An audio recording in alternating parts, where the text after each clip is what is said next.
Okay, I think we are recording. So, hey everybody, whoever's out there watching this, I'm hoping to put this on our church Facebook page and do more of these in the future with other people. So this morning, or whenever you watch this, this is so weird.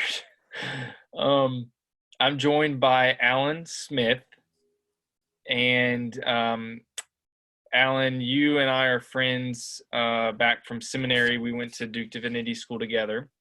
So tell us a little bit about yourself, and then we'll have a conversation about some things. Sure. Thanks, Parker. It's great to be here.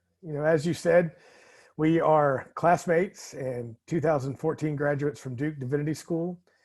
I had some experience working in business before I went to Duke, and I've been serving as a Baptist pastor and mainly with a church in Raleigh for the past 6 years since we went to school, and I'm hoping to planning a move to serve with a church in Virginia, although some of that's been put on hold given some of these virus concerns at the moment.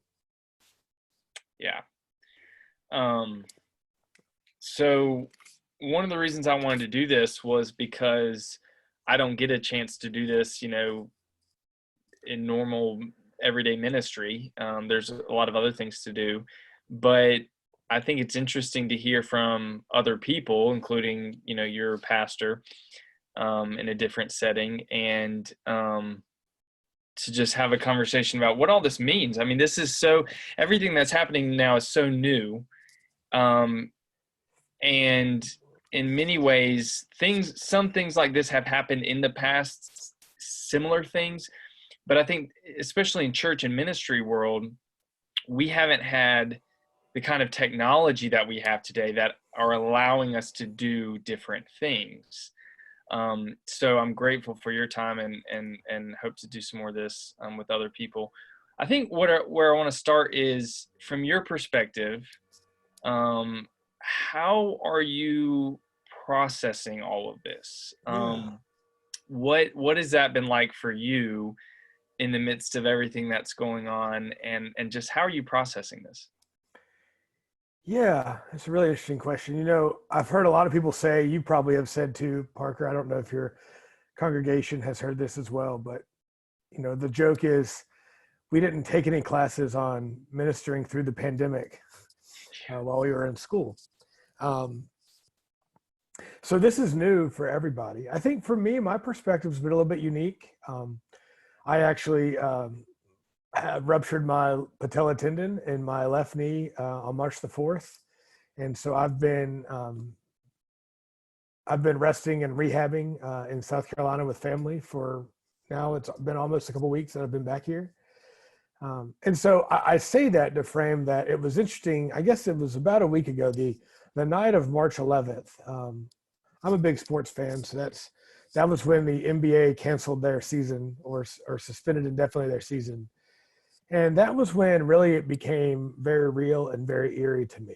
I actually remember sitting just in the house watching, I think I was watching college basketball at the time, but as I started checking in, breaking news to make all these announcements, and you began to realize that this was going to have some major impacts on life. Now, I say that to mean, for me, my perspective's been different because I've just been sitting around in chairs at home.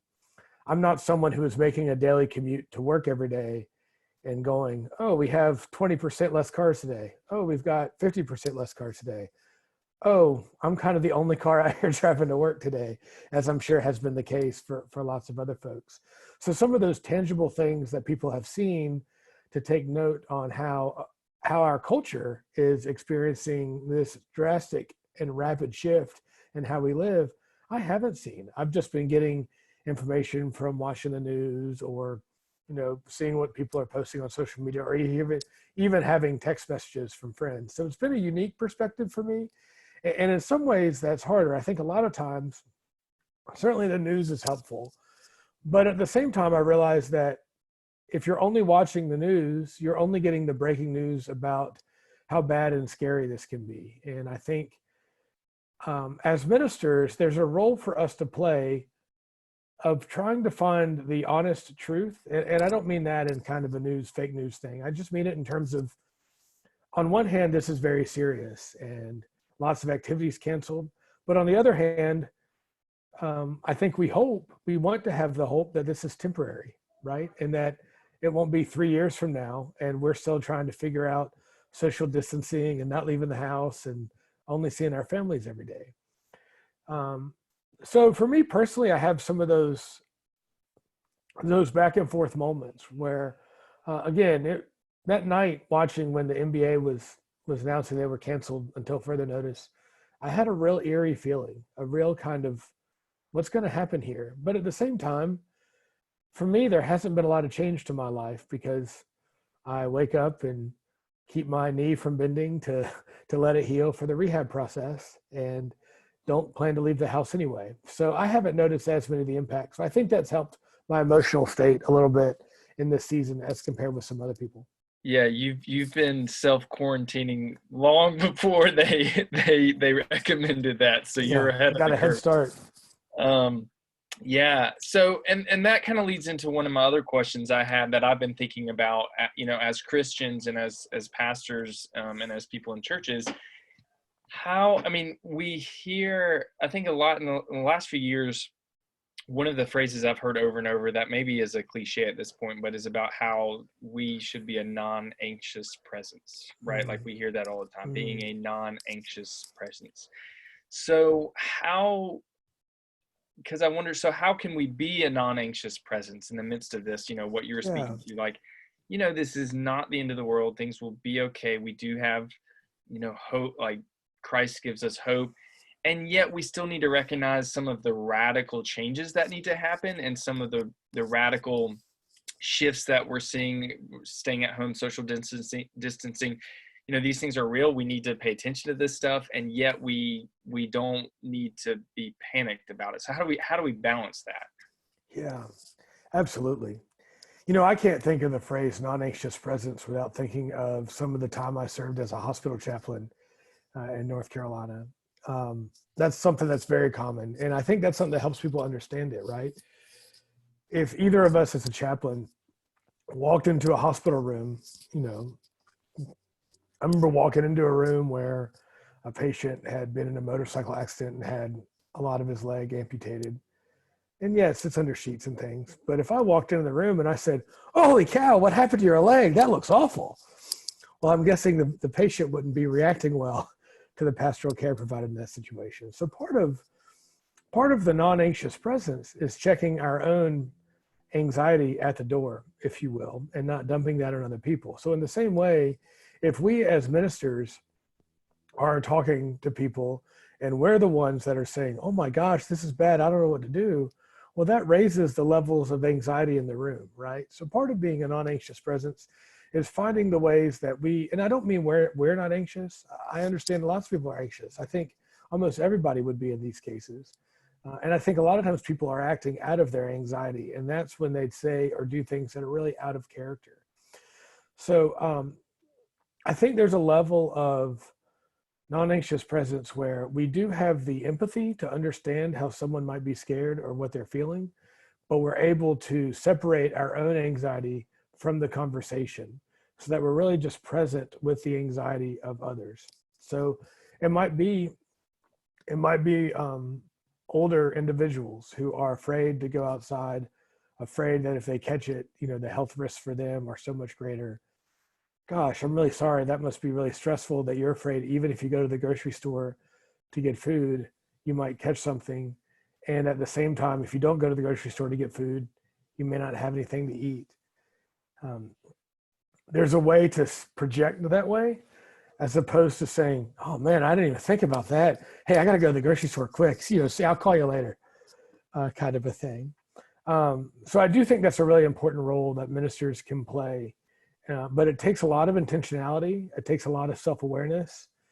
And it takes a lot of humbling ourselves. I think of the word humbling as, just thinking less about ourselves and more about God. And I think in those situations, if we can put ourselves in the context of the bigger picture, that can be a helpful step towards being the non-anxious presence with those that we're ministering to. Now, it might be over phone calls and emails and not face-to-face conversations, but I still think you can be a non-anxious presence in any way that you're interacting. Yeah. Yeah. And I think that's really true. One of the other things I've been thinking about a lot lately is this kind of big looming question for us over all this as Christians is, what does it mean to be the church in this time, and with all this, and the possibility for how this could impact the future moving forward. Church is, and I think always has been, a very physical, embodied thing that we do together with our neighbors, with our brothers and sisters in Christ, that we gather together in person. We, shake hands and hug people, and we share sacraments through physical bread and juice or wine and the waters of baptism. What does it mean to be the body of Christ and to be ministry and mission in the world when we're disembodied, right? Like when we're socially distanced, when we're physically distanced? Like, how do we do that? What does that look like? And I guess, what is your take on all that? Fantastic question. I I really love the line I've heard. This was before many of this virus stuff has really picked up, but the line of there's never been a better time to be the church. And I really agree with that, because I think in so many ways, the church itself has become an institution. And, we can talk about Christendom culture and all these things going back to the early days of the church, even not quite 2,000 years ago, but 1,800 years ago. And I think in a lot of ways, in 2020, the church has become a business or an institution, just like so many other things. So if we say, what is the church? We naturally think of, those buildings that we pass as we drive down the street, right? And we think of places where people meet on Sunday morning. And that makes us think about churches, like I said, as kind of businesses where, what are they doing that's new, that's trying to get more people there on Sunday morning so that they can increase their business. But I think that's really distracted us from who the church is supposed to be and what the church is supposed to be to begin with. So we like to say that the church is not the building, it's made up of the people. But Parker, you're exactly right. Now we're in a state where the people cannot even really gather together as well. And so I absolutely think there's a role for the church. But I think we need to be considerate. We need to consider and reflect on what it is that the role of the church is in these days. So if the church is just somewhere you go on Sunday mornings to hear someone give you a 20-minute sermon and sing a couple hymns, well, in some ways, church hasn't changed, because every church I know of is figuring out how to produce those same hymns and put their 20-minute sermon on some sort of video or a live stream, whether it is live or pre-recorded, for people to view. A lot of times church is maybe Bible study. Well, Amazon just hired 100,000 people. It's easy to order a couple books and read them at home, whether they're books that are reflecting on biblical passages, maybe books that different Christian writers or authors have written. There's ways to do that. What I don't think can be replaced so easily is the day-to-day conversations and interactions that we have with our church community. Because let's face it, yeah, you might see your coworkers 10 times as much as you see your church family in a given week, in terms of small groups, things like that. I mean, it's a lot different to sit in a cubicle next to somebody or in an office next to somebody than it is to go to church with them.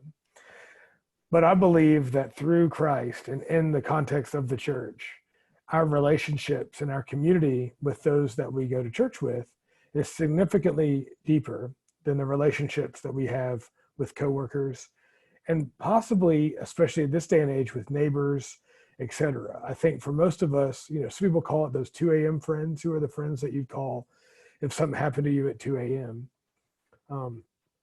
I think most of those are going to occur within a church community. So I think what's vital for churches right now is to discover ways to maintain some of that community while also respecting what we've been asked to do around the physical distance restrictions that we have. And that's what's so special about church in 2020 is we have things like Zoom where you and I can be a couple hours apart and talk face to face for an hour.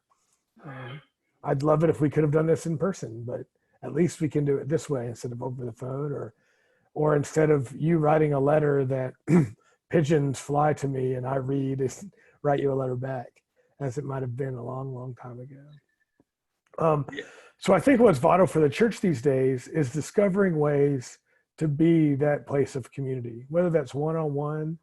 I have another minister friend of ours who's outside of Washington, D.C., contacted me yesterday through FaceTime. And I was so caught off guard. I thought either something was horribly wrong or they had exciting news. Last time they had FaceTimed me was to tell me they were going to be having twins. So I expected that this was going to be some other pregnancy announcement. Yeah. They said, no. We just decided that while we're kind of at home, they're not completely quarantined, but most of us are for the most part, that they would try FaceTime with 3 different people every day just to kind of keep up. And it was just little things like that of kind of the laughter we share, the smiles on both their twin boys who were about 6 months old that I was able to see over FaceTime, things like that, that just reminded me of the community we share, even when we're not in the same place. So I think churches can still find ways to share in that way, to communicate in that way, to share the ups and downs of people's day, right? To let their friends say, hey, today's been hard. It's been kind of lonely, right? I know we're really thinking about people that are older. I've been thinking a lot about people that are younger, especially people that are younger and live alone. This would be a horribly lonely time, even if you live with other people. Sometimes just because someone has a spouse or roommates doesn't mean they're not lonely, and doesn't mean that their conversation or community in their family is excellent. So I think there's for a space for someone to just say, I don't need you to fix it. You can't do anything about it, but I just want to name that I'm lonely today. And at the same time, for there to be stories of the grace that's experienced in these times. At the end of the day, sharing the ups and downs of life is what we do as church. And to me, that's infinitely more important than a sermon or reading through a book by, you name it, popular Christian writer. Those are good things. But if we're not doing the space of walking through the journey of life together, we're not doing church to begin with. And there is nothing in this stage of self-quarantine, if you will, that prevents us from walking through the journey of life together. Yeah. It's been really interesting to witness the shift that all of this has had socially on the whole world. And, surprisingly, I think because we have the kind of technology we have at our fingertips, I do feel in some sense more connected with some people. I mean, my family's been much more intentional about, like, we did a family Zoom call the other night, check in and said, how are y'all experiencing all this? I've been texting a lot more people. We've done FaceTime more. Facebook is blowing up, and it's not the same as gathering with someone in person, and I think for church life, it's not the same as being in a Sunday school class and sharing, your prayer requests from the previous week, or being in corporate worship on a Sunday morning. It's not the same. But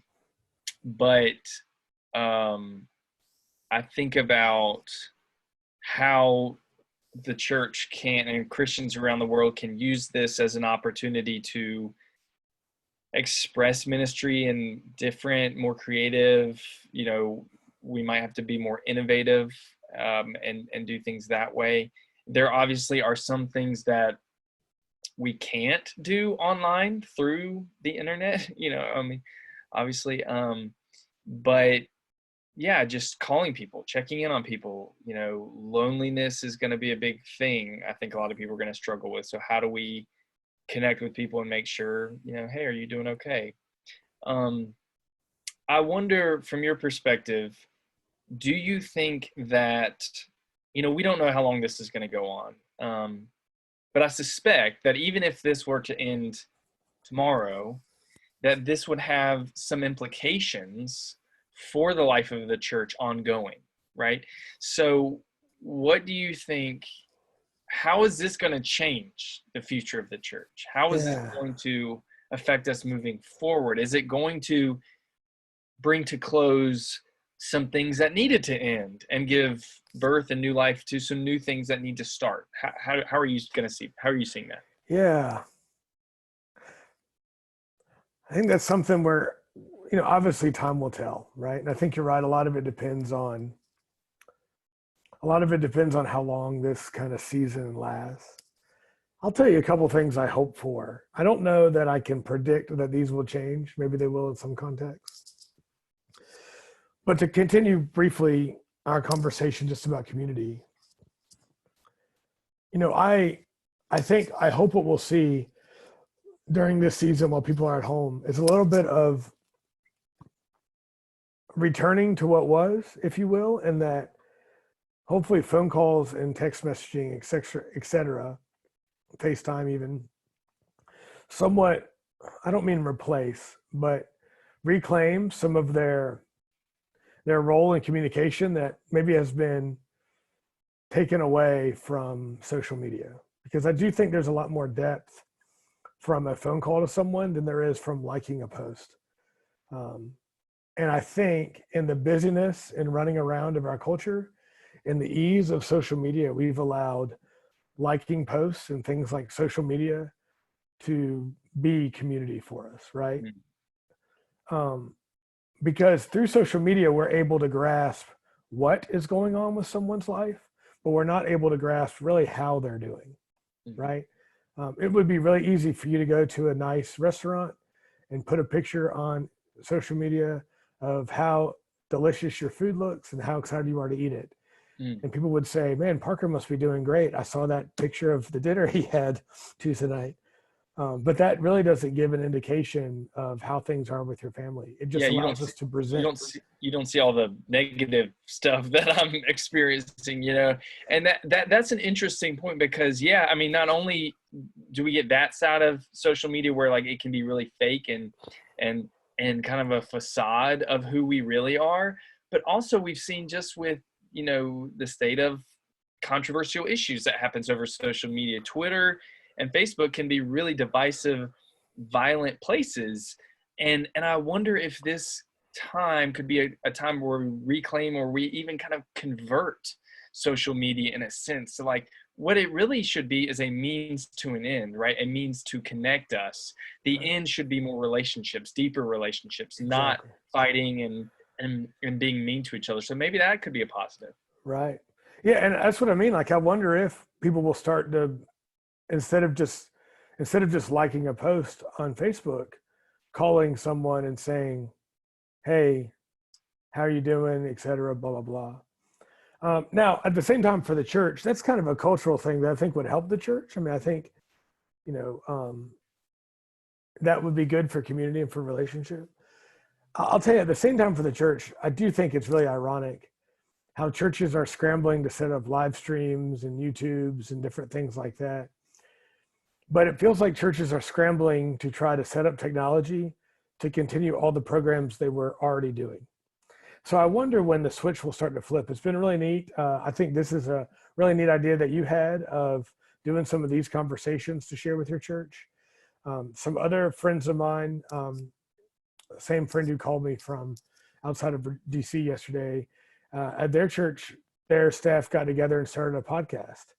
And I listened to the first episode and I thought, oh, I guess this is their way of doing like a Bible study during the week. And in some ways it was, but it was also kind of just fun stories. What's your favorite cereal, et cetera, just kind of silly things. But it really gave whoever would listen to it a chance to know some things about the people on the podcast differently. So it's been neat to see how churches are discovering new ways of doing and offering ministry, offering programs with the time that they have. So that's what's exciting to me. Maybe I'm kind of the negative Nancy on this, but I've long been someone who says, why are churches doing the same Wednesday night dinners where they're having everybody come? That may be more of a Baptist thing than a Methodist thing, but a lot of the Baptist churches I associate with, it's always been a thing to come on Wednesday night, eat the fried chicken, macaroni and cheese, and green beans. It tastes great, but it just feels like that's something churches feel like they're supposed to do. And in much of my experience, those are not fruitful programs. They're programs where the majority of the people who are there, I'd venture to say 75 to 80% of the people who attend on a Wednesday night are there because they have some sort of leadership role. So maybe there's parents who are teaching the kids program, so their family's there. Maybe there's people who are helping serve or clean up from the dinner, so they're there, right? Maybe there's people who are even helping to teach some of the adult prayer time or Bible study or run technology, so they're there, et cetera. There are people who are there for choir practice, so they're there, et cetera. I'm not picking on it. I just mean it doesn't feel like those programs are really meeting the same need in some cases. Some I think they're working great, just depends on the context. So I wonder if churches will discover new ways of doing ministry during the season. And then what happens at the end of the season? Do they go back to what was? Or do they continue to move forward with what could be? I'm hopeful that churches move forward with what could be and find new ways of interacting with people. I think it'd be neat to think about, what kind of community you could have with people who go to work at different businesses, but you have like a 30-minute Zoom call over lunch, like once a week or once every other week, for people to connect during the day, during their lunch hour while they're eating at their desk. Rather than trying to get people to a church Bible study at breakfast or in the evening when they're dropping kids off at school or daycare or whatever it might be. They just have other responsibilities. So I'm hopeful that there might be new ways that we will find to do church coming out of this, but I'll admit that I have some skepticism because churches are often hard ships to turn. And it might be very easy for some to say, I'm glad all that technology season is over and we can just go back to doing what we're familiar with and what we're comfortable with. So there's got to be something pushing churches to find grace in the midst of this. I think if we learned nothing, or at least if I learned nothing from 3 semesters of church history type schoolwork, what I learned is that for 2,000 years, the church has been adjusting what the church does to accommodate the culture of the day and to be a vehicle that helps the community of faith, the church, the people connect with God in meaningful and spiritual ways. You mentioned communion, all kinds of things. I don't know the history, but let's be honest, communion's been served a bunch of different ways for 2,000 years, if nothing else with different bread and juice or wine, right? They probably didn't have the Hawaiian bread, back in the early church days, right? I feel bad for them. That bread's delicious. They missed out, man. They missed out, right? They would have had communion we would have done it every day. My point is, even in the things that we think are the most traditional, the real reality is the church has been adjusting and changing for 2,000 years.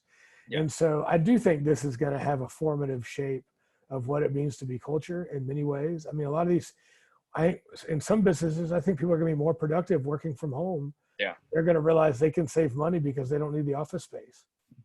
And, but that's going to shift how we do our work to be connected digitally in the relationships that we form. So I think it'll be interesting to see how the church evolves from that. Although,